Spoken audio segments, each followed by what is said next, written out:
can something that was reported to have happened almost 2,000 years ago matter to us today? Well, good question. But you know what? Just to start, there are a lot of things that have happened in our past. As Americans, as family members, there are a lot of things that have happened to in our past where we go, yeah, George Washington's first president of the United States. Or, do you know what happened during the Civil War? Or, what was it like to be under Roman rule in the first century AD when Jesus was alive? Or, you know, Josephus. He was a pretty good Jewish historian. We can learn a lot about Old Testament backgrounds. Or how about your own family? Do you know that your father was a something? Do you know that your grandfather fought in World War II or has a pilot's license? Whatever it is, history matters a lot to us, and we assume it does because we're always saying things about the past. Usually parents passing it on, because that's what history is. So I think history is important just from the get-go. But go back to this question of, can we know Christianity is true and why are we doing apologetics? To a lot of people, it's incredibly important whether the resurrection is verifiable. And if it's verifiable, how would it be verifiable? I mean, you're not going to say, well, I weighed the resurrection last week and, or, you know, some other comment that makes some scientific thing. I put the resurrection in a test tube. It doesn't work. But when you say, how do you know the resurrection happened?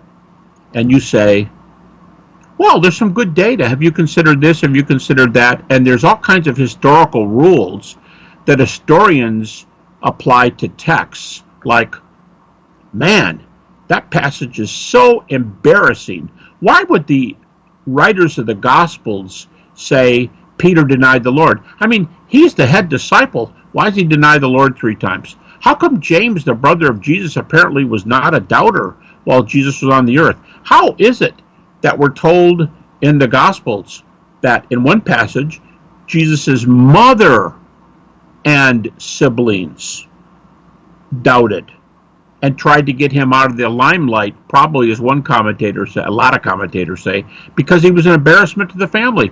Okay, when you read those things, that's a historical rule. That's the rule of embarrassment.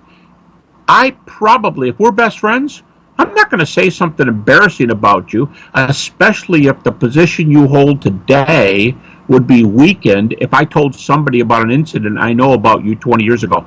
So history is important, but those are historical rules. You have enemies who don't believe in what you're reporting, but they admit this point.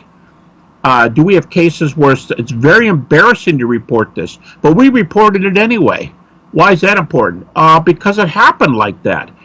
All those are reasons why history is important, and we don't have weighing, measuring, for, you know, I'm going to put this in a test tube. We don't do that for historical things. So if you're going to know something happened in history, if that's important to you, for your nation, for your nationality, where you came from, your family, your marriage, your children, if those things are important, you're going to measure all those things in terms of history. And you're going to have good, you know, hopefully good memories. But that's why history is important, because in physics, we use physics. In chemistry, we do chemistry.